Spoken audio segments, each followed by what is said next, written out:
How is it going, everyone? Welcome back to another YouTube video, and today what I've got for you is an MK Dons vs Lincoln City match review. And today the Dons took on their Imps in a game at Stadium MK in a 3 o'clock kickoff in Sky Bet League 1. And it was a very narrow defeat, losing 2-1 to the Imps. To be honest, I'm not gonna lie, sort of deserved the game. Fair play to Lincoln, they are going to have a good season in my opinion. Michael Apson is building a very good squad over there at Lincoln. Also, shout out to Matchday CFC. He did get the score right in my preview. So if you haven't seen that video, in the iCard's up there if you want to go watch that. But yeah, I'm going to go into like depth with all the stats of the game, like the chances, the key chances we had, and also especially the referee and mistakes. But before we do that, please don't forget to leave a like, comment, and subscribe. All that good stuff. On the road to 1,040 subscribers. So if you could subscribe if you are new, MK Lincoln, or just a football fan in general, it would be highly appreciated. All League One content on my channel and just football content in general. And yeah, without further ado, let's get straight into the match review.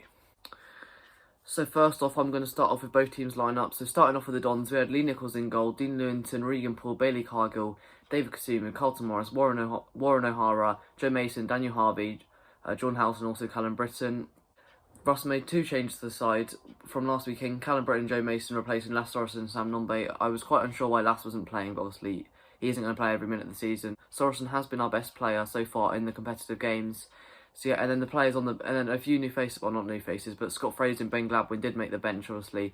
Gladwin coming back from injury and Fraser picking up some fitness. Both did come off the bench and play quite well, actually. And then the starting 11 for Lincoln was Alex Palmer, Ayoma Monsema, the Dutch defender, Jackson, Ruffhan, Liam Brigcutt, Conor McGrandles, former Dons player, James Jones, George Grant, Harry Anderson, and also Tom Hopper. And yeah, moving on, let's get on to the game. So starting off, I can't really remember if this was before the controversial penalty or not, but Joe Mason did have quite an easy chance which he should have slotted away, most definitely.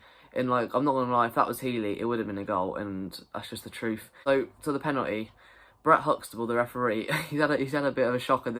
Some quite poor decisions. I'm not sure what the liner was doing. He was behind play. I'll try and put a clip on screen. So if you can, if there is, then there you go. Bailey Cargill went in for a tackle, brilliant tackle, but for some reason it was given as a pen. And I think some Lincoln fans are shocked it was a penalty. But I guess it is Brett Huxtable, and also we had Trevor Kettle last week, 2 of the worst referees in the league. So, well, in the EFL, put it that way. So yeah. That was the first big decision. Nothing really much in the first half. As the commentators were saying, there wasn't really much to note down. That Joe Mason chance we should have put away in the controversial penalty. Michael Apson did say in his pre-match interview he doesn't mind if they just control the ball, and you see it works for Lincoln. We control the ball and then they just go on the counter. That's what they did for one of their goals, and I'll get onto that in a minute. So going into halftime, as I said, pretty even. The first change for Dons was Matthew Sorinola coming on for Daniel Harvey. He had a bit of a rough game, to be honest, Daniel Harvey. He just needs to adapt still to the English league, I feel like. And then Lincoln City did make a double change. Sean Rohan coming off for Max Melbourne, quite a good player he is. Liam Brigcutt coming off for Callum Morton, obviously another good player who did well for the Cobblers last season.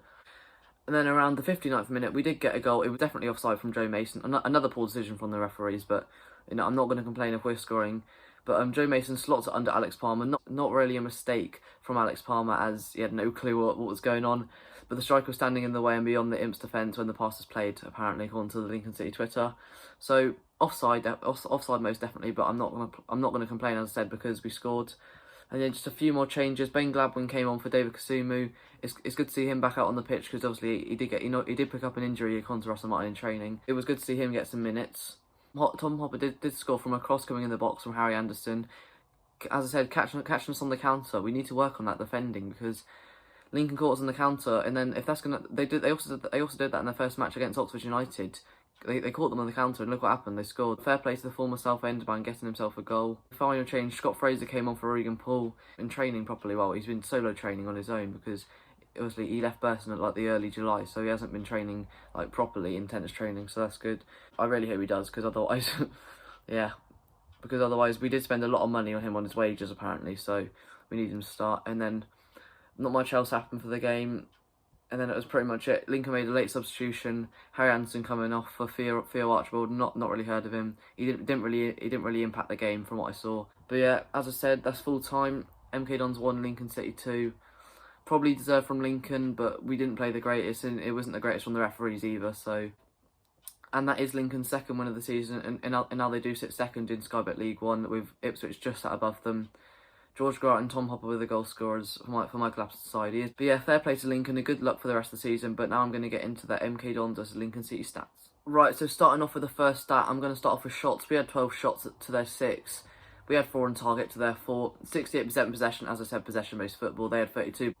Also, as I said, Lincoln were happy to sit back, and Michael Appleton did that. We completed triple their passes, well, triple or double their passes. We had 86 pass accuracy, which is very good for this level, and they had 69. And yeah, that is the end of my match review. So if you did enjoy, please don't forget to leave a like, comment and subscribe. It really helps the channel out if you could. Leave a comment down below if you want to have your say on how you felt MK Dons or Lincoln played. If you did watch on iFollow. I'm going to catch the next video, which should be against Crew, and hopefully it's a win in that game. But yeah, that's all from me, and I'll see you then.